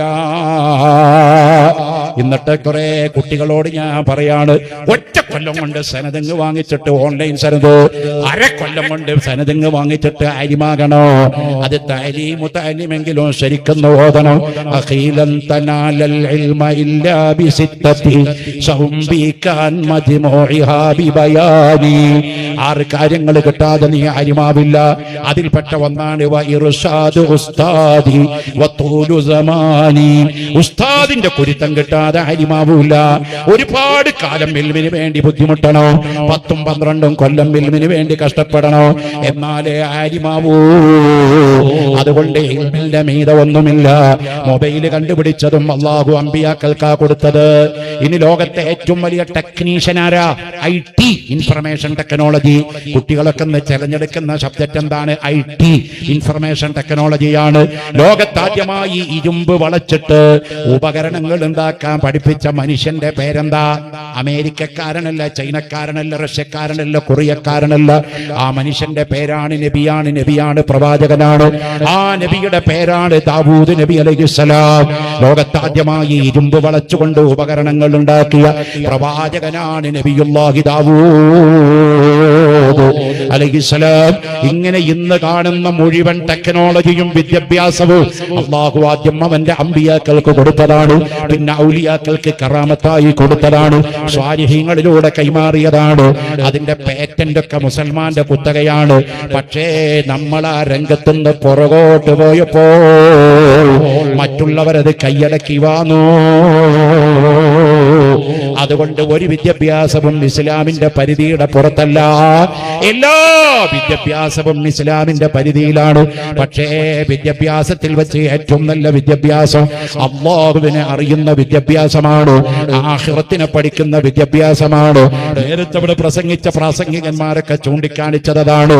നിങ്ങളുടെ മക്കളെ നിങ്ങൾ MBBS പഠിപ്പിക്കുമ്പോ അതിലൊരു സബ്ജക്റ്റില് ഒരു വാചകം പോലും ഉമ്മാനെ ബഹുമാനിക്കണമെന്ന് MBBS-ലില്ല, IAS-ലില്ല, IPS-ലില്ല. ഉസ്താദിനെ ബഹുമാനിക്കണമെന്ന് പഠിപ്പിക്കണില്ല. അത് പഠിപ്പിക്കുന്നത് എവിടെയാണ്? അത് അല്ലാഹുവിന്റെ ദീന് പഠിപ്പിക്കുന്നിടത്ത് മാത്രമാണ്. സുഹൃത്തുക്കളെ, നമ്മുടെ ബഹുമാനപ്പെട്ട സയ്യിദ് മുത്തുനൂർ എന്നാണ് ഞാൻ പറയാം. മുത്തന്നൂരല്ല, മുത്തുനൂറ. അദ്ദേഹത്തിന്റെ നാടിന്റെ പേരാണ് മുത്തന്നൂർ. മലപ്പുറം ജില്ലയിലാണ്. ഞാൻ വീട്ടിൽ പോയിട്ടുണ്ട്. തങ്ങള് ആയിട്ട് അടുത്ത ബന്ധുവുണ്ട്. അൽഹംദുലില്ലാഹ്. സയ്യിദ് അവർകള് മഹാനായ തങ്ങളുപ്പാപ്പയുടെ ഉപദേശത്തോടെയും ദുആയോടെയും നമ്മുടെ പരിപാടി സമാപിക്കും. അൽഹംദുലില്ലാഹ്. സാദാത്യങ്ങളിൽ വലിയ പ്രഗത്ഭനായ തന്റെ വാക്കുകളെ കൊണ്ട് ആയിരങ്ങളെ പിടിച്ചിറക്കുന്ന തന്റെ ദുആക്ക് നിരവധി മജ്ലിസുകളിൽ ഇജാബത്ത് കിട്ടിയ ബഹുമാന്യനായ മുത്തന്നൂർ തങ്ങളുപ്പാപ്പ നമ്മുടെ മജ്ലിസിലെത്തിയിട്ടുണ്ട്. എല്ലാവരും അവിടേക്ക് ഞാൻ പെട്ടെന്ന് നിർത്തി തൊട്ടോ. അധികമൊന്നും ഞാൻ നീട്ടി പറയണില്ല, ഇത്രയൊന്നും പറയണമെന്ന് വിചാരിച്ചതല്ല. പിന്നെ ആ മഹാന്മാരുടെ ബർക്കത്ത് കൊണ്ട് അങ്ങോട്ട് പറയുമ്പോൾ നിന്ന് പറഞ്ഞു പോണതാ. അതുകൊണ്ട് പ്രിയപ്പെട്ടവരെ, 43 കൊല്ലമായി ഇങ്ങനെ നിൽക്കാൻ അള്ളാഹു തൗഫീഖ് എന്നല്ലോ. മൊഹീദ്ദീൻ ഷെയ്ഖിന്റെ കറാമത്ത് പറഞ്ഞത് എന്താണെന്നറിയോ? 40 നൂറ്റാണ്ടോളം വയത് പറഞ്ഞോവർ, നന്നായി 90 കാലം ഇരുന്നോവർ. 40 നൂറ്റാണ്ടോളം വയത് പറഞ്ഞോവർ, നന്നായി 90 കാലം ഇരുന്നോവർ. നിലവേറും ഇശാ തൊഴുതോരുളുവാലെ 40 നൂറ്റാണ്ടോളം സുബഹി തൊഴുതോവർ. അൽഹംദുലില്ലാഹ്. ഒറ്റ കാര്യം ഞാൻ പറഞ്ഞ് തങ്ങളവർക്ക് വഴിമാറി കൊടുക്കും. കാരണം തങ്ങന്മാരെ കൊണ്ടുവന്നിരുത്തിയിട്ട് പിന്നെ അവരെ മുൻനിർത്തിയിട്ട് മുന്നിലിരുത്തിയിട്ട് അവരെ വെറുപ്പിച്ച് അവരുടെ മനസ്സിനെ വേദനിപ്പിച്ചിട്ടൊരു വാത് പറഞ്ഞിട്ട് ഒരു കാര്യമില്ല. കാരണം മുത്തുനബി സല്ലല്ലാഹു അലൈഹി വസല്ലം തങ്ങള് നമ്മളോട് ഖുർആനിലൂടെ അല്ലാഹ് പറയാണ്, നബിയെ നിങ്ങൾ ഈ ദീൻ ഇത്ര കഷ്ടപ്പെട്ട് ജനങ്ങൾക്ക് എത്തിച്ചു കൊടുത്തിട്ട് നമ്മളെ കാണുങ്ങളാക്കി മുഹമ്മദ് അഹമ്മദ് ആചാരി, മുള്ളൂർക്കര സക്കാഫി, അബ്ദുൽ ഹക്കീം മദ്ഹരി, ഷെയ്ഖുന കാന്തൂർ ഉസ്താദ് നിങ്ങളുടെ അഡ്രസ്സൊക്കെ തന്ന ആണായി തലകെട്ട് കെട്ടി ഇങ്ങനെ ഞെളിഞ്ഞ് നടക്കാനുള്ള ഈ ഒരു അഡ്രസ് നമുക്ക് ഉണ്ടാക്കി തന്ന് നമ്മളൊരു ഇൻസാനായി ഒരു മനുഷ്യനായി ഇവിടെ യഥാർത്ഥ മുസ്ലിമായി ഇവിടെ തന്നതിന് അല്ലാഹ് പറയാണ്, നബിയെ നിങ്ങൾ നയാ പൈസ പ്രതിഫലം ചോദിക്കണ്ട. അല്ലേ? നമ്മളിവിടെ വന്നു ഇങ്ങനെ പോകുമ്പോൾ ഞാൻ പറയും എൻ്റെ വണ്ടി ചാർജ് ചെയ്യണം, തങ്ങളും പറയും ചിലപ്പോൾ വണ്ടി ചാർജ് ചെയ്യണം. കാരണം കറാമത്തില്ലല്ലോ, പച്ചവെള്ളം ഡീസലാക്കി ഓടാൻ എനിക്കില്ല, ഇനി തങ്ങൾക്കുണ്ടോ എന്നൊക്കെ അറിയില്ല, ആ ദർജയിലൊന്നും എത്തിയിട്ടില്ല. അങ്ങനെയൊക്കെ ബഹുമാനപ്പെട്ട വലിയുള്ളാഹി ഖുതുബുല്ലാലം സയ്യിദ് വലിയുള്ളൊക്കെ ഡീസലൊന്നും വേണ്ട പൊട്ടടാ എന്ന് പറഞ്ഞു പോയവരുണ്ട്. അവരുടെയൊക്കെ ഖാദിമീങ്ങളാവാൻ അല്ലാഹു തആല നമുക്ക് തൗഫീഖ് നൽകട്ടെ, ആമീൻ. അവരുടെയൊക്കെ മഹബത്ത് വെക്കാൻ അല്ലാഹു തആല നമുക്ക് തൗഫീഖ് നൽകട്ടെ, ആമീൻ. കേട്ടോ? അപ്പൊ നമ്മളൊക്കെ ആ കാറ്റഗറിയിൽപ്പെട്ട സാധുക്കളാണ്. പ്രിയപ്പെട്ടവരെ, ഞാൻ പറയാണ് ഒറ്റ കാര്യം, അള്ളാഹുവിന്റെ റസൂലിനോട് അല്ലാഹ് പറയാണ്, ഈ ദീനിന് വേണ്ടി നിങ്ങൾ എന്തൊക്കെ സഹിച്ചു. ഒട്ടകത്തിന്റെ ചീഞ്ഞ കൊടൽമാല നിങ്ങളുടെ കഴുത്തിലിട്ടില്ലേ? തങ്ങളുടെ പേരടി ചവിട്ടിയില്ലേ? അള്ളാഹുവിന്റെ റസൂലിന് ഏറ്റവും അധികം വിഷമുണ്ടാക്കിയ സംഭവമായിരുന്നു അത്. ബദറിൽ വെച്ചവനെ കൊന്നുകളയാൻ പറഞ്ഞിട്ടുണ്ട്. അങ്ങനെ ഒരുപാട് കഷ്ടതകൾ തായിഫിൽ വെച്ച് കല്ലേറ് കൊണ്ടില്ലേ? ഉഹദിൽ വെച്ച് പല്ല് പൊട്ടിച്ചില്ലേ? ശരീരത്തിൽ നിന്ന് ചോര വാർന്നില്ലേ? ജിബ്രീൽ വന്ന് പറഞ്ഞില്ല, നബിയെ ഞാൻ ഈ ഭൂമി അങ്ങ് തകിടം മറിച്ചോട്ടെ, അല്ലാഹുമ്മ ഗ്ഫിർ ലി ഖൗമി വഇന്നഹും ലാ യഅലമൂന ശൈആ, വിവരമില്ലാത്തവരാണ് അല്ലാഹ് നീ പുറത്തു കൊടുക്കണേ. അതാണ് റഹ്മത്തുൽ ലിൽ ആലമീൻ, അതാണ് റഹ്മത്തുൽ ലിൽ ആലമീൻ. ആരോടും വൈരാഗ്യമില്ലാത്ത ഹബീബായ നബിയുനാ മുഹമ്മദ് മുസ്തഫ സല്ലല്ലാഹു അലൈഹി വസല്ലം. ആ തങ്ങളോട് അല്ലാഹ് പറയാ, ഇങ്ങനെയൊക്കെ കഷ്ടപ്പെട്ട് നിങ്ങൾ ജനങ്ങൾക്ക് ദീന് കൊടുത്തിട്ട് നിങ്ങൾ അവരോട് എന്താ ചോദിക്കണ്ടെന്ന് അറിയോ? നിങ്ങൾ കൂലി ചോദിക്കണ്ട, പകരം നിങ്ങൾ ഒരൊറ്റ കാര്യം ചോദിക്കണം. അല്ലാഹുവിന്റെ റസൂലിന്റെ കുടുംബത്തിന് പ്രിയം വെക്കണം. റസൂലുള്ളാഹിന്റെ മക്കളായ പേരക്കുട്ടികളായ തങ്ങന്മാരെ പ്രിയം വെക്കണം. അത് അവരോട് പറഞ്ഞു കൊടുക്കൂ, നബിയേ. ഇന്ന അഹ്ലൽ ബൈത്തി യുതഹിറകും തത്ഹീറാ, അഹ്ലു ബൈത്ത് നിങ്ങളെ ശുദ്ധിയാക്കി കളയുമെന്ന് പരിശുദ്ധ ഖുർആൻ. ആ തങ്ങന്മാരെ ഇരുത്തിയിട്ട് പിന്നെ ഖുർആൻ പറഞ്ഞ അവരെ മഹബത്ത് വെക്കണമെന്ന് മുത്തുനബിയോട് അല്ലാഹു തആല കൽപ്പിച്ച ആ മഹബത്ത് കൽബിൽ വെച്ചിട്ട് അവരുടെ മുമ്പിൽ അദബുകേട് കാണിക്കാൻ ഞാനാണല്ല. അതിനുള്ള യോഗ്യത നമുക്ക് ആർക്കുമില്ല, നിങ്ങൾക്കുമില്ല, എനിക്കുമില്ല, ആർക്കുമില്ല.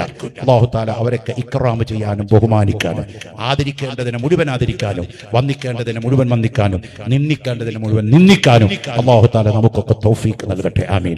പ്രിയപ്പെട്ടവരെ, നമ്മുടെ ഉറൂസ് ഇവിടെ നടക്കുമ്പോൾ നമ്മുടെ ഈ ജമാഅത്ത് ഉറൂസ് കമ്മിറ്റി കഴിഞ്ഞ വർഷം അവർ തീരുമാനമെടുത്തതിന്റെ വെളിച്ചത്തിൽ 20 വീടുകൾ, 10 വീടോ എത്ര വീട് അവിടെ കൊടുത്തത്? 10 വീട് പാവപ്പെട്ട ആളുകൾക്ക് അൽഹംദുലില്ലാഹ് ഉണ്ടാക്കി കൊടുത്തു. ഇതിലും വലിയ ഒരു സദഖ വേറുണ്ടോ? കേറിക്കിടക്കാൻ സ്ഥലമില്ലാത്തവർക്ക് വീടുണ്ടാക്കി കൊടുക്കുക, വിശന്നവന് ഭക്ഷണം കൊടുക്കുക, മരുന്ന് വാങ്ങാൻ കാശില്ലാതെ ഡയാലിസിസ് കിഡ്നി പോയിട്ട് ലിവർ പോയിട്ട് വലിയ വേദനയോടെ കിടക്കുന്നവർക്ക് സഹായങ്ങൾ കൊടുക്കുക. ഇതാണ് അല്ലാഹുവിന്റെ ഹബീബ് സല്ലല്ലാഹു അലൈഹി വസല്ലം കാണിച്ച യഥാർത്ഥ ചാരിറ്റി പ്രവർത്തനം. നമ്മുടെ മഹല്ല് കമ്മിറ്റിയാ സാധാരണ ഇതൊക്കെ വലിയ വലിയ സംഘടന സംഘടനകളാണ് നടത്താറ്. സ്റ്റേറ്റ് കമ്മിറ്റിയോ ജില്ലാ കമ്മിറ്റിയോ ഒക്കെയാണ് 10 വീട് 20 വീടൊക്കെ നടത്തുക. ഒരു മഹല്ല് കമ്മിറ്റി അവരൊറ്റയ്ക്ക് 10 വീട് ഉണ്ടാക്കിയിട്ട് അതിന്റെ താക്കോല് കൊടുക്കുന്ന കടമവും നടത്തി അത് ഹാൻഡ് ഓവർ ചെയ്തു. അവരുടെ ആ മനസ്സിന്റെ കട്ടി കൊണ്ട് നിങ്ങളുടെ എല്ലാവരുടെയും സഹായ സഹകരണം കൊണ്ട് നടന്നു. പക്ഷേ 10 വീട് കൊടുത്തപ്പോഴേക്കും 20 ലക്ഷം രൂപ കടം വന്നുപോയി. പേടിക്കണം കേട്ടോ. നിങ്ങൾ നമ്മൾ ആരെങ്കിലും മദ്യപിച്ചിട്ടുണ്ടോ? അള്ളാഹുവിനോട് പൊറുക്കലിനെ തേടി ഇഖ്ലാസോടെ തൗബ ചെയ്താൽ അള്ളാഹ് പുറത്തു തരും. വ്യഭിചരിച്ചവന്റെ പാപം അള്ളാഹ് പുറത്തു കൊടുക്കും. ചിലപ്പോ കൊന്നവന്റെ പാപം അള്ളാഹ് പുറത്തു കൊടുക്കാം. പക്ഷേ ഹബീബായ സല്ലല്ലാഹു അലൈഹി വസല്ലം തങ്ങളുടെ ഹദറത്തിലേക്ക് ഒരു മയ്യത്ത് കൊണ്ടുവന്നാൽ ഹബീബായ സല്ലല്ലാഹു അലൈഹി വസല്ലം തങ്ങൾ ചോദിക്കുക, അയാൾ കള്ളുടിച്ചിട്ടുണ്ടായിരുന്നോ? അയാൾ പെണ്ണ് പിടിച്ചിട്ടുണ്ടായിരുന്നോ? അയാൾ വേറെ എന്തെങ്കിലും ചെയ്തിട്ടുണ്ടോ? ഹബീബായ തങ്ങൾ അത് ചോദിക്കില്ല. അതൊക്കെ അള്ളാഹ് പുറത്തു കൊടുക്കുന്നതാണ്. അല്ലാഹു ഗഫൂറുർ റഹീമാണ്, റഊഫുർ റഹീമാണ്. ഹബീബായ തങ്ങൾ ചോദിക്കും, ഈ മയ്യത്തിന് കടണ്ടോ? ഈ മയ്യത്തിന് കടണ്ടോ? കടണ്ട് എന്ന് പറഞ്ഞാൽ ഹബീബായ തങ്ങൾ പറയും, ഈ കട ഏറ്റെടുക്കാൻ ആളുണ്ടോ? ഉണ്ടോ? ഒന്നിരിക്കൽ കൊടുത്തു വിട്ടണം, അല്ലെങ്കിൽ വേറെ ആൾ വക്കാലത്ത് ഏറ്റെടുക്കണം, കൊടുത്തോളാന്ന് പറയണം.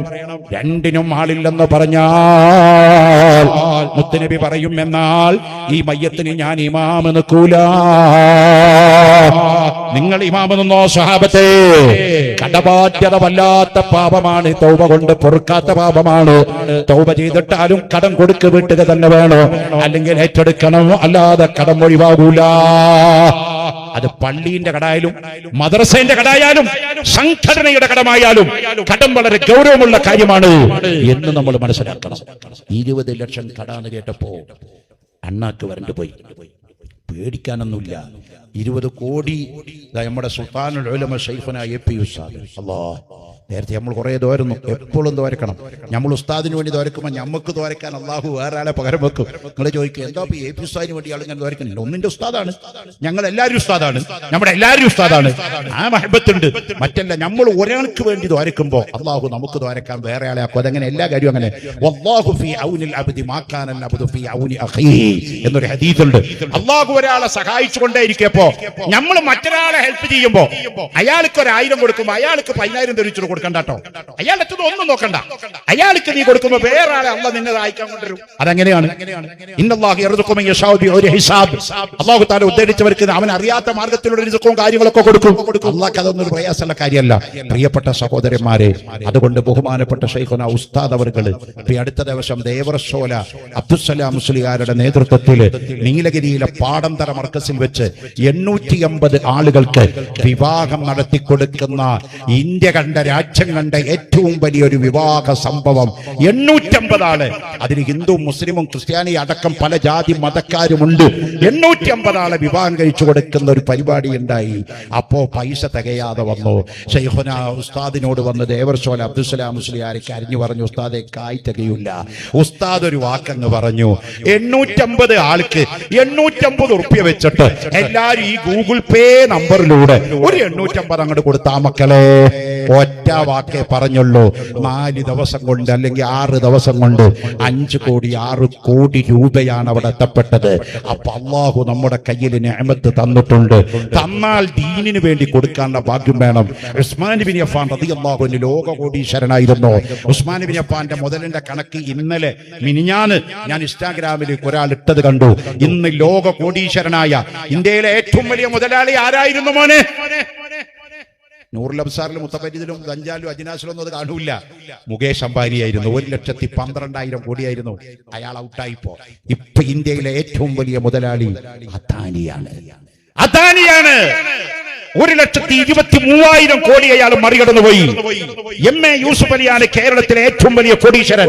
65,000 കോടി രൂപയാണ് അദ്ദേഹത്തിന്റെ ആസ്തിയായിക്കൊണ്ട് ഇന്ത്യ ടുഡേ തുടങ്ങിയ മാധ്യമങ്ങൾ റിപ്പോർട്ട് ചെയ്തുകൊണ്ടിരിക്കുന്നത്. സുഹൃത്തുക്കളെ, എന്നാൽ ഉസ്മാൻ ബിൻ അഫ്ഫാൻ റളിയല്ലാഹു അൻഹുവിന്റെ കയ്യിൽ എത്ര കോടി പണം ഉണ്ടായിരുന്നു എന്ന് അന്നത്തെ ദിനാറിന്റെ മൂല്യം ഇന്നെടുത്ത് കണക്കൂട്ടിയിട്ട് ഒരാൾ പറയാണ്, ഇന്ന് അദാനിയുടെ കയ്യിലുള്ള 1,21,000 കോടിയെ മറികടക്കുന്ന മുതല് അന്ന് ഉസ്മാൻ ബിൻ അഫ്ഫാൻ തങ്ങളുടെ കയ്യിലുണ്ടായിരുന്നു. തബൂക്ക് യുദ്ധത്തിന് ചോദിച്ചപ്പോ ആദ്യം 100 ഒട്ടകം കൊടുത്തു. പിന്നെ റസൂലുള്ളാഹി ചോദിച്ചപ്പോ പിന്നെയും 100 കൊടുത്തു. പിന്നെ റസൂലുള്ളാഹി ചോദിച്ചപ്പോ പിന്നെയും 100 കൊടുത്തു. അങ്ങനെ 300 ഒട്ടകങ്ങളും അതിന് ചുമക്കാനുള്ള ആയുധങ്ങളും അങ്കികളും ഇസ്ലാമിന് സംഭാവന ചെയ്ത ഉസ്മാൻ ബിൻ അഫ്ഫാൻ ലോക കോടീശ്വരത്തിയായ ബീബി ഖദീജ അല്ലാഹുവിന്റെ റസൂലിനെ വിവാഹം കഴിക്കുമ്പോൾ ജഗകോടീശ്വരത്തെയാണ്, മക്കയിലെ രാജ്ഞിയാണ്, ജഗകോടീശ്വരത്തെയാണ്. ഖദീജാനെ വെല്ലുന്നൊരു മുതലാളില്ല. ചോദിച്ചതൊക്കെ റസൂലുള്ള ചോദിക്കുമ്പോ വാരി വാരി കൊടുത്തു. അവസാനം ഖദീജ ബീവി മരിക്കാൻ കിടക്കുമ്പോ സൗദി അറേബ്യയിലുള്ള കാഫിരീങ്ങൾ റസൂലുള്ളാഹിക്ക് ഉപരോധം ഏർപ്പെടുത്തിയ സമയത്താണ് ഖദീജ ബീവിയുടെ മരണം നടക്കുന്നത്. ഖദീജ ബീവി അവസാനത്തെ ആഗ്രഹം റസൂലുള്ളാഹിനോട് പറയാണ്, തങ്ങളെ എനിക്കൊരാഗ്രഹമുണ്ട്, എന്റെ മരണം അടുത്തെത്തിയിട്ടുണ്ട്, എനിക്കൊരു ജ്യൂസ് തരുമോ? ലോക കോടീശ്വരത്തിയായ ഖദീജ ബീവി റസൂലുള്ളാഹിനോട് ചോദിക്കുമ്പോൾ ഹബീബായ തങ്ങളുടെ പോക്കറ്റിൽ നയാ ഫിൽസില്ല, ഒരു ദിർഹമില്ല, ദിനാറില്ല. നബി തങ്ങൾ ആ സൗദി അറേബ്യയിലെ കുന്നിന്റെ മുകളിലേക്ക് അങ്ങ് ചെന്നിട്ട് അവിടെ ഒരു പ്രത്യേക തരം പുല്ലുണ്ട്, ഉണക്കപ്പുല്ല്. അത് ഔഷധ ബീജമുള്ള പുല്ലാണ്. അത് വലിച്ചു കൊണ്ടുവന്ന് വീട്ടിൽ കൊണ്ടുവന്ന് കഴുകി ശുദ്ധിയാക്കി അത് കുത്തിപ്പീഞ്ഞ് ചാറെടുത്തിട്ട് ഖദീജക്ക് കുടിക്കാൻ കൊടുത്തു. ആ ചാറ് കുടിച്ചിട്ടാണ് ലോക കോടീശ്വരത്തിയായ ഖദീജ ബീവി ലോകത്തെന്ന് ഇവിടെ പറഞ്ഞു പോയത്. ഇവിടെ ഒരു പെണ്ണുങ്ങൾ സ്വർണം ചോദിച്ചില്ല, ഒരു സ്വർണം കൊണ്ടുവന്ന് ഹക്കീമദ്ഗരി ഉസ്താദിന്റെ കൈ കൊടുത്തെങ്കിൽ ഖദീജ ബീവി ഉള്ള മുതൽ മുഴുവൻ ഹബീബായ തങ്ങൾക്ക് ദീന് സദഖ കൊടുത്തു, ഫഖീറായി മാറി. നാളെ ഖദീജ ബീവിയുടെ കൂടെ ഉസ്മാൻ ഇബ്നു അഫ്ഫാന്റെ പേര് പറഞ്ഞ് നമുക്കും സ്വർഗം കിട്ടണ്ടേ? നിസ്കരിച്ചോണ്ട് മാത്രം കാമിലായ മുസ്ലിമാവില്ല. 3 കാര്യമുണ്ടായാലേ കാമിലായ മുസ്ലിമാവൂ. അല്ലദീന യുഅ്മിനൂന ബിൽ ഗൈബി, ഒന്ന് മറഞ്ഞ കാര്യം കൊണ്ട് വിശ്വസിക്കണം. 2 വയുഖീമൂന സലാ, നിസ്കാരം കൃത്യമായി നിലനിർത്തണം. 3 വമിമ്മാ റസഖ്നാഹും യുൻഫിഖൂൻ, അല്ലാഹു നിങ്ങൾക്ക് നൽകിയതിൽ നിന്ന് അവന്റെ മാർഗത്തിൽ ചെലവഴിക്കുകയും വേണം. അതുകൊണ്ട് 10,000 ഉള്ളവര് 10,000 തരണം, 1,00,000 ഉള്ളവര് 1,00,000 തരണോ. തബൂക്ക് യുദ്ധം വലിയ ദാരിദ്ര്യമുള്ള സമയത്താണ് അതുണ്ടായത്. നബി വയലു പറഞ്ഞ് പിരിച്ചിട്ട് തന്നെ ദീനുണ്ടാക്കിയത്, അല്ലാതെ ആകാശത്തുനിന്ന് ഇങ്ങനെ മൊയ്ജിദത്ത് കൊണ്ട് ഇങ്ങനെ വാരിയല്ലായിരുന്നു. അതൊക്കെ നബിക്ക് വേണമെങ്കിൽ കിട്ടും. ഉഹദ് മല പറഞ്ഞില്ലേ, നബിയെ ഞാൻ അങ്ങയുടെ മുമ്പിൽ സ്വർണ്ണായിട്ട് നിൽക്കാം. റസൂലുള്ളാഹി പറഞ്ഞു വേണ്ട വേണ്ട വേണ്ട വേണ്ട, ഞാൻ സ്വർണ്ണായിട്ട് വരാം. ഉഹദ് മല പറഞ്ഞു. മുത്തനബി പറഞ്ഞു വേണ്ട ഉഹദ്, നീ അടങ്ങുക, നീ അടങ്ങുക, നീ അടങ്ങുക. 3 വട്ടം ഉഹദിനോട് അടങ്ങാൻ പറഞ്ഞു ഹബീബായ നബിയുനാ റസൂലുള്ളാഹി സ്വല്ലല്ലാഹു അലൈഹി വസല്ലമ തങ്ങള്. പ്രിയപ്പെട്ടവരെ, സ്വഹാബത്തിനോട് വയലു നബി ഇങ്ങനെ പറയും. കോടീശ്വരന്മാരുണ്ട് സഹാബത്തില്, ഫക്കീറന്മാരുണ്ട്. തബൂക്കിന് വേണ്ടി പൈസ ചോദിച്ചപ്പോ 300 ഒട്ടകം അതിന് ചുമക്കാനുള്ള ആയുധം, അങ്കികളും ഭക്ഷണങ്ങളൊക്കെ ഞാൻ തരാന്ന് പറഞ്ഞ് ഉസ്മാൻ തങ്ങൾ കൊടുത്തു. 300 ഒട്ടകം എന്ന് പറയുമ്പോൾ നിങ്ങൾ കേൾക്കുമ്പോ